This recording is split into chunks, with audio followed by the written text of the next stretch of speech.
एकांतात जाऊ नका न लगती सायास जावे वनांतरान सुखी येतो घरा नारायण कुठेच जाऊ नका काय करा संसारात राहा संसारी असावे भजन करावे वेडो वेडा भजन करावे वेडो वेडा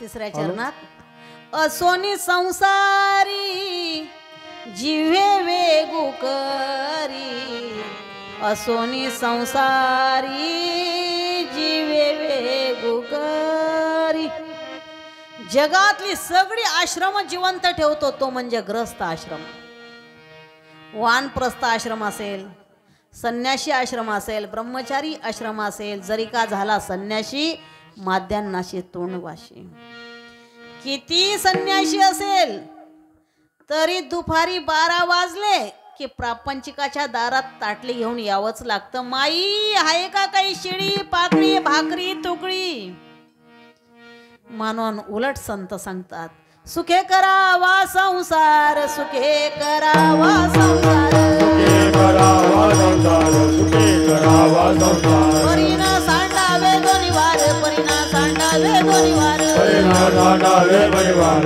परिणा सांडावे परिवार दया क्षमा कर दया क्षमा कर दया क्षमा कर दया क्षमा कर वित्त येतील जय जय जय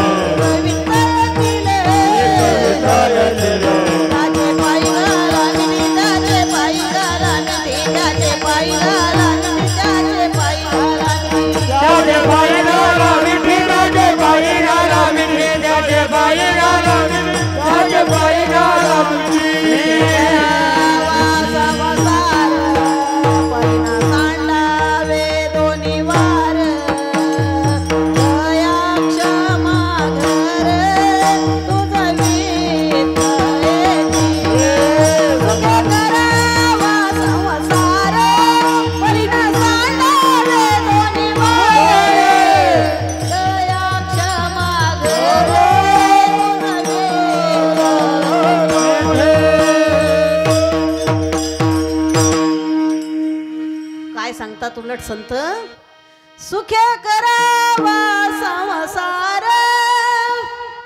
परिण सांडावे दोन्ही वार दया क्षमा घर तुझ वित्त येतील. एकदा नारद देवाकडे गेले. देवा सगळ्यात आवडता नामधारक भक्त तुमचा कोण आहे हो? अभिमान झाला नारदाला. देवाला वाटलं जास्त झालं बरं का. आता देव म्हटले हाय ना रे नारदा अमुक अमुक गावात अमुक अमुक नावाचा माणूस माझ्यापेक्षा श्रेष्ठ आहे का? म्हणे मग लगेच नारद गेले त्या गावात त्या माणसाकडे. का हो अमुक अमुक तुम्हीच का? म्हणे हो. तुम्ही देवाचं नाव केव्हा घेता हो? म्हणे सकाळी आंघोळ झाले की तुळशीला पाणी टाकताना एकदा, नंतर नंतर दिवसभर त्याचा आपला काही संबंध नाही. नारद मनात म्हणतायत देव बी वैशिल्यानं वर्णन करायला शिकला वाटतं आता. लगेच नारद देवाकडे, देवा मी गेलो होतो त्या माणसाकडे, त्याला विचारलं, त्यानं सांगितलं आंघोळ झाल्यावर तुळशीला पाणी टाकताना एकदाच देवाचं नाव घेतो, दिवसभर त्याचा आपला काही संबंध नाही, तरी तो श्रेष्ठ? हा तरी तो श्रेष्ठ. मी? देव म्हटले तुलाही श्रेष्ठ ठरवतो. थांब नारदा, तू असं कर, त्या टाळ चिपड्या माझ्यावर ठेव बरं, आणि तुझ्या तेलाची वाटी देतो फुल भरलेली, या अमुक अमुक गावाला प्रदक्षिणा मारून ये, पण वाटीतला एक थेंब सुद्धा सांडला गेला नको पाहिजे. नारदानं ती वाटी हातात घेतली, हळूहळू पाय टाकत टाकत टाकत टाकत संध्याकाळचे 5 वाजले.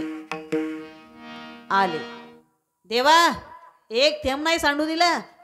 शाबास रे नारदा, पूर्ण गावाला प्रदक्षिणा मारले का? म्हणे मग प्रदक्षिणा केव्हा सुरू केली? म्हणे सकाळी 10 वाजता.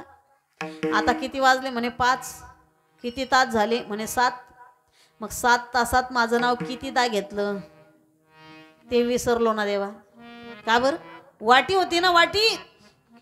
अरे साधी तेलाची वाटी तुझ्या हातात दिली तरी तुम्हाला 7 तास विसरला. एवढी संसाराची पाटी त्याच्या डोक्यावर दिली, एकदा का होईना माझं नाव घेतो. संसार करणं वाईट नाही, पण संसारात गुंतणं वाईट आहे. मगाशी प्रमाण दिलं ना, संसारी असावे असूनही नसावे. संसार करणं वाईट नाही, पण त्याच्यामध्ये गुंतणं वाईट आहे. गुंतणं समजताना जसं नका जाऊ म्हटलेलं कीर्तनाला येतं, पण नका न जाऊ म्हटलं की घरीच राहतं. पत्नीने विचारलं, का कुठे चालला तुम्ही? मी कीर्तनाला. नका जाऊ, आलो 2 तासात. नका जाऊ म्हणते ना, अगं आलो 2 तासात, पण नका न जाऊ. नका जाऊ म्हटलेलं कीर्तनाला येतं, पण नका न जाऊ म्हटलं की घरीच राहतं. दुसऱ्या दिवशी त्याला विचारलं जातं, का हो राव, आम्ही परक्या गावून तुमच्या गावाला कीर्तन ऐकण्यासाठी आलो, आणि तुम्ही नेहमीचे श्रोते, आणि तुमच्याच गावात तुम्ही दिसले नाहीत. येणार होतो, मग काय झालं? नका न जाऊ. याला गुंतन म्हणतात. मग संसार में ऐसा रहना चाहिए जैसे मुंह में जीभ रहती, कितना भी घी खावे तो भी चिकनी नहीं होती. संसार में ऐसा रहना चाहिए जैसे मुंह में जीभ रहती, कितना भी घी खावे तो भी चिकनी नहीं होती. वाटीत लोणी आहे, मी तुम्हाला देणार नाही, पण समजा वाटीतलं लोणी तोंडापर्यंत पोहोचवायचं काम कोण करतं? हात करतात नाही का? हाताकडे कोणतं काम आहे? ट्रान्सपोज करणे. वाटी ते तोंड, वाटी ते तोंड. पण ते लोणी चघळून चघळून आत ढकलण्याचं काम कोण करतं? जीभ करते. पण लोणी खाल्ल्यावर असं कोणी म्हणतं का, अहो साबण द्या बरं? का बरं? जीभ घासायची. उलट म्हणतात गरम पाणी द्यावं. का बरं? हात धुवायचे आहेत. म्हणजे हात न खाता चिकटले आणि जीभ खाऊन अलिप्त राहिली. म्हणून संसार में ऐसा रहना चाहिए जैसे मुंह में जीभ रहती, कितना भी घी खावे तो भी चिकनी नहीं होती. म्हणून संसार कसा करावा हे पक्षापासून शिकायला सांगितलं. पक्ष नाही बरं, ते एक भानगडच आहे. पक्षी पक्षी पक्षी अंगाने उतरती, पक्षी अंगाने उतरती, पक्षी अंगाने उतरती, पक्षी अंगाने उतरती, एका गुंतोनी आराधी, एका गुंतोनी आराधी, एका गुंतोनी आराधी, एका गुंतोनी आराधी. ऐसे असावे संसार,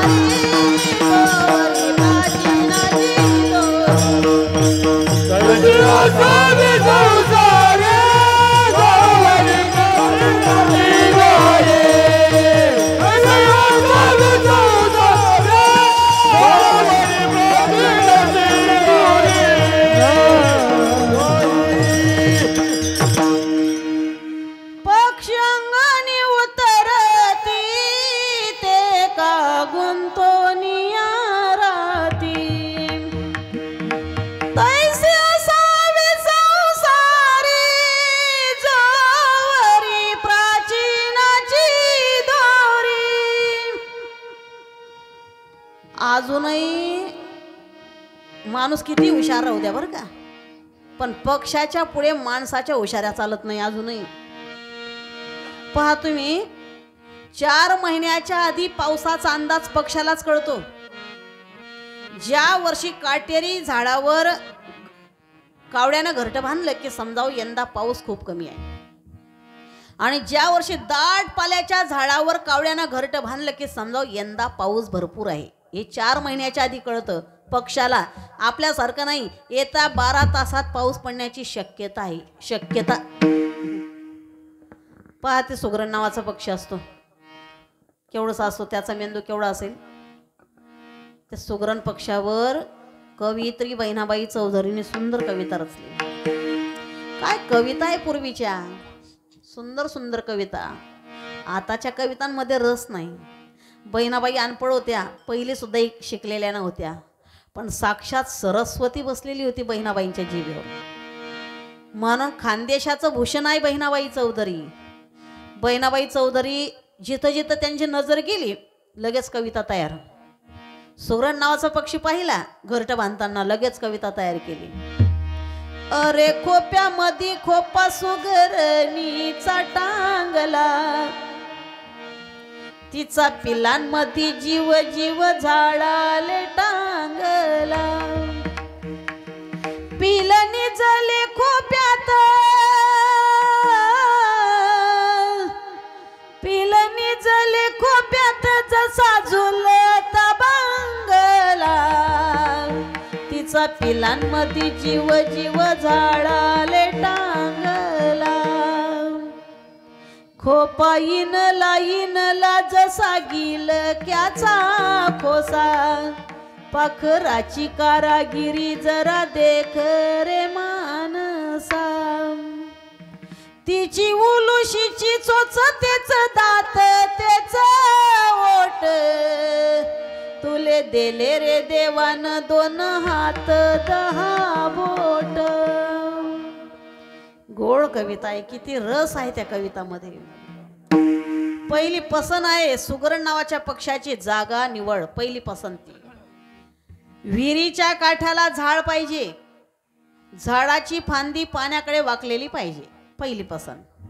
2 नंबर मटेरियल, एकही जुनी गवताची काळी सापडणार नाही, ताजी काळी गवताची. का? त्याला माहित आहे 4 महिन्यापर्यंत घर टिकलं पाहिजे. 4 महिन्यापर्यंत या घरात तिला राहणार आहेत. आपल्यासारखं नाही, पहिल्या पावसातच विटा उघड्या पडतात. आपली गोष्ट. मग बांधकामाला सुरुवात. बरं, बांधकामाची सुरुवात डायरेक्ट एंट्री नाही बरं का, आधी पोरच्या पासून सुरुवात. पोरचे 1 फूट खाली पाहिजे, पोरच्याचं तोंड 1 फूट. का बरं? एखाद्या वेळेला जर साप आला सरपटत फांदीनं पिलं खाण्यासाठी, तर त्याला डायरेक्ट एंट्री नको करता यायला पाहिजे. 1 फूट. मग तो साप आधी तोंड खाली घेईल आणि खाली घेऊन मग असा वरती करेल वाकड करून. मग त्या वजनानं ते घरटं तुटेल, पाण्यात पडेल. म्हणून कोणत्या सुगरण पक्षाच्या गेटवर तुम्हाला वॉचमॅन सापडणार नाही. मग सुंदर असं घरटं बांधलं. कसं बांधलं? खोपा इनला जसा गिलक्याचा खोसा, पाखराची कारागिरी जरा देख रे मानसा. आणि मग घरटं बांधलं की दिवसभर चोचीनं माती आणायची. आता चोचीमध्ये माती केवढी येत असेल? मुगाच्या दाण्या एवढी येत असेल बस. दिवसभर माती गोळा करायची. मग दिवसामध्ये शेंगदाणा एवढा गोळा तयार होत होतो. मग रात्र झाली की काजवा नावाचा किडा पकडून आणायचा आणि त्या मातीमध्ये अर्धा फसवायचा. त्याला उडता येत नाही. रात्रभर रंगीत लाईट आहे सारखा पिलांना प्रकाश. लाईट जायची काळजी नाही आणि बिल भरायचं टेन्शन नाही. दुसऱ्या दिवशी पुन्हा दुसरा किडा आणायचा. आहे का माणूस इतका हुशार? म्हणून किती गोड सांगितलं कवींनी. काय सांगितलं? तिची उलुशीची चोच, तेच दात तेच ओठ, तुले देले रे देवान 2 हात 10 बोट. संसार कसा करावा ते पक्षीपासून शिकायला सांगितलं संतांनी. म्हणून असोनी संसारी जिव्हे वेग करी. तर वेग शब्द परमार्थासाठीच वापरला. संसार सावकाश करा, परमार्थ वेगानं करा. संसार सावकाश करा. सावकाश का करा? मरेपर्यंत पूर्ण होत नाही म्हणून सावकाश करा. परमार्थ घाईनं का करा? तर पूर्ण करता येतो मरायच्या आधी. पहा वाटल्यास तुम्ही संसारातलं उदाहरण घ्या. घर भरणीच्या दिवशी घरमालक पंक्तीतून फिरतो, त्याचं आद्य कर्तव्य असतं पंक्तीतून फिरणं. तात्या पोटभर जेवा बरं, दादा पोटभर जेवा, नाना पोटभर जेवा. तेवढे ते कुठलं का हो पाटील, एवढा पैसा होता तुमच्याजवळ, मग स्लॅब का टाकला नाही, पत्रास का टाकला? त्याच्या पुढचं म्हणतं का बाथरूमच का केलं नाही, त्याच्या पुढचं म्हणतं का संडासच का बांधला नाही. एवढं करत करत त्याच्या नाकादमान आलं ना, हा म्हणतो संडासच का बांधला नाही. त्याच्या पुढचं म्हणतं पत्राच का टाकला, आणि त्याच्या पुढचं म्हणतं बाथरूमच का केलं नाही. मरेपर्यंत पूर्ण होत नाही याचं नाव घर आहे, याचं नाव संसार आहे. पण मरायच्या आधी पूर्ण होऊ शकतं याचं नाव परमार्थ आहे. परमार्थातलं उदाहरण घ्या. मंदिर पाया खोदला, जोता बांधला, भिंतीचं काम झालं, शिखराचं काम झालं, कळस बसवला, झालं मंदिर पूर्ण. परमार्थ पूर्ण करता येतो. तुम्ही जर आषाढी वारीला माऊलीच्या पालखी सोहळ्यात गेलात ना, पहा तुम्ही माऊलींची पालखी आळंदीहून निघाली की पुढचा मुक्काम कुठे असतो? पुण्याला असतो नाही का. त्याच्या पुढचा मुक्काम सासवडला असतो, त्याच्या पुढे जेजुरी, पुढे वाले, पुढे लोणंद, पुढे तरडगाव, पुढे फलटण, पुढे बरळ, पुढे नातेपुते, पुढे माळशिरस, पुढे भंडीशेगाव, पुढे वेळगाव, पुढे वाखरी, पुढे पंढरपूर, पुढे कशाला पुढे? जिथं पूर्णविराम येतो तो परमार्थ आहे. म्हणून परमार्थ पूर्ण करता येतो. म्हणून तो कसा करा? जिव्हे वेगू करा. असोने संसारी जिव्हे वेगू करी. ज्ञानोबारा हे तुम्ही सांगतायत का? माऊली म्हणतात नाही. कोण सांगतं? वेदशास्त्र भारी बाह्य सदा,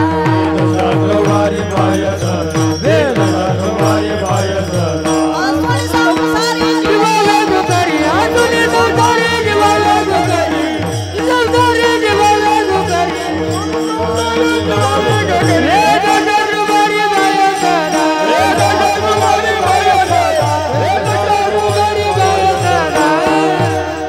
वेदशास्त्र भारी बाह्य सदा. वेदवरती हात करून करून सांगतायत. काय सांगतायत? असोनी संसारी जीवे वेगू करी. परमार्थ वेगानं करा, कारण तो पूर्ण होतो. असं वेदशास्त्र भारी बाह्य सदा. पण का हो माऊली, असं तुमच्याजवळ एखादं उदाहरण आहे का हो? लोकांनी विचारलं. कोणतं? की नामाच्या बळावर देवाला आपलासा करून घेतला. ज्ञानदेव म्हटले, अरे जाहीर उदाहरण आहे. अभंगाचं शेवटचं चरण. ज्ञानदेव माने व्यासाचे आकोन, ज्ञानदेव माने व्यासाचे आकोन, ज्ञानदेव माने व्यासाचे आकोन, ज्ञानदेव माने व्यासाचे आकोन, ज्ञानदेव माने व्यासाचे आकोन, ज्ञानदेव माने व्यासाचे आकोन, ज्ञानदेव माने व्यासाचे आकोन, ज्ञानदेव माने व्यासाचे आकोन. द्वारके सराना पांडवा गरे, द्वारके सराना पांडवा गरे, हरि मुझे माना हरि मुझे माना, हरि मुझे माना हरि मुझे माना. द्वारके सराना पांडवा गरे, द्वारके सराना पांडवा गरे, द्वारके सराना पांडवा गरे, हरि मुझे माना हरि मुझे माना, हरि मुझे माना हरि मुझे माना. पुण्याचे गणना कोण करी,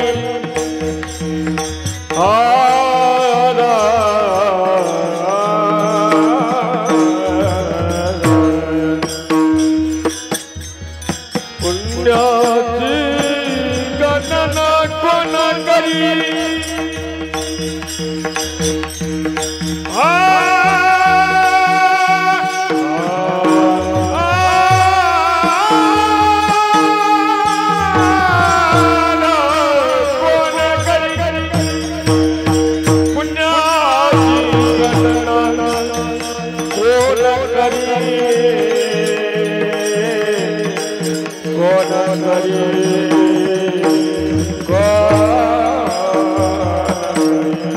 पुण्याची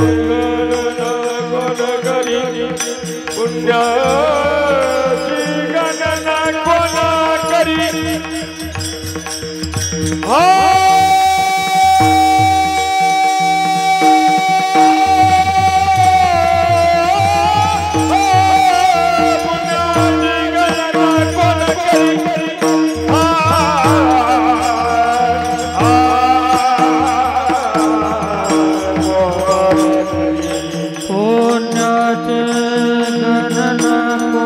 कोण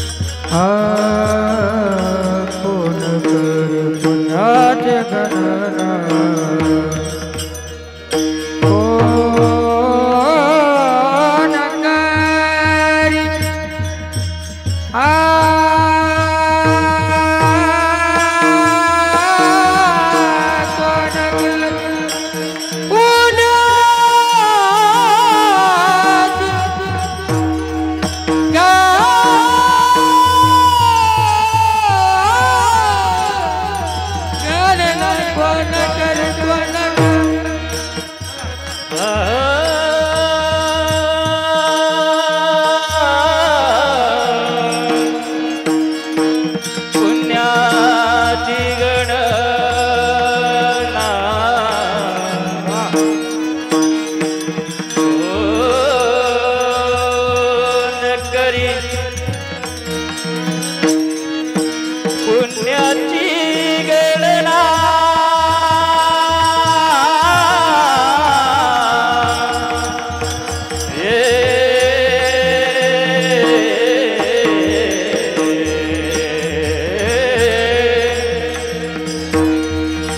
पुण्याची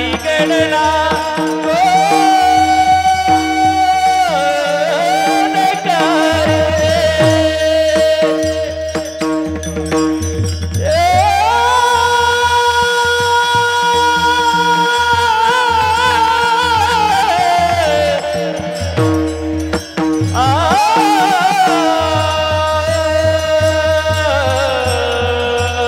कोण करी पुण्याची गणना कोण करी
टाळ्याच्या नियमाप्रमाणे प्रत्येकानं हातानं टाळी मुखानं भजन बोला विठ्ठल गोपाल कुमारी गोपाल कुमार जय गोपाल कुमार गोपाल कुमार गोपाल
असं एखादं उदाहरण आहे का तुमच्याकडे की नामाच्या जोरावर देवाला आपलासा करून घेतला?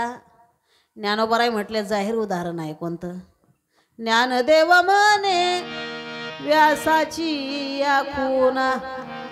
व्यासाचा पुरावाला म्हणजे जगातला साक्षीदार समजा बर का. व्यासाचा पुरावा जसं ते एक एकादशी निमित्तानं प्रमाण आहे. एकादशी दिनी खायला जो अन्न सुकर वौनी येई जन्मा असं प्रमाण आहे नामदेवरायांचं. मग लोकांनी नामदेव महाराजांना विचारलं, महाराज हे तुम्ही सांगता का? नामदेव महाराज सांगतात, मी नाही सांगत. नामा म्हणे नाही आम्हाकडे दोष, पुराणे हे व्यास वाक्य आहे. मन ज्ञानदेव म्हणे व्यासाच्या खुणान द्वारकेचा राणा पांडवा घरी. व्यासांचा पुरावाला म्हणजे जगातला साक्षीदार समजा. मग पांडवांनी एवढं केलं काय? अखंड देवाचं भजन केलं. मग पांडवांनी अखंड देवाचं भजन केलं तरी ते अखंड वनवासात. आणि तो हिंग लावून विचारणारा दुर्योधन तो तर राजगादीवर बसला. अरे बाबा ही पूर्वीपासूनची पद्धत तशीच आहे. कभी गर्मी कभी सर्दी ये तो कुदरत की नजारे है. कभी गर्मी कभी सर्दी ये तो कुदरत की नजारे है. प्यास उसे भी लगती है जो नदी के किनारे है. नदीच्या काठाला बसलं आणि दिवसभर पाण्याकडे पाहिलं म्हणजे तहान लागत नाही का? तसं देवाचं भजन केलं, देवदेव केला म्हणून दुःख येत नाही का? देवाचं भजनच काय, देवच त्यांच्या सोबत होता. श्रीकृष्ण साये पांडवासी ते भोगीसी नष्टचर्यसी. साये केले हरिहरासी तरी प्रारब्ध टळे ना. देवदेव केला तरी प्रारब्ध भोगावंच लागतं. पण ते दुःख पेलण्याची ताकद त्याच्यात देव देत असतो. ते दुःख पेलण्याची ताकद देव त्याच्यामध्ये देत असतो. रोगवरच्या वाटलीकडे जाऊ देत नाही. बरं दुःख ते काय आपल्याकडे मुक्कामाला आलं का? पाहुणा आहे ते, एक दिवस जाणार आहे. पाहुणा काय मुक्कामाला आला का? पण आपण घाई करतो, लवकर जायला पाहिजे. रात्री 12 वाजता सूर्यपाईची अपेक्षा केली, शक्य आहे का ते? अजून 6 घंटे थांब, आपोआप तांबडं फुटेल. तसं दुःख जाईल, दुःख जाईल जाईल.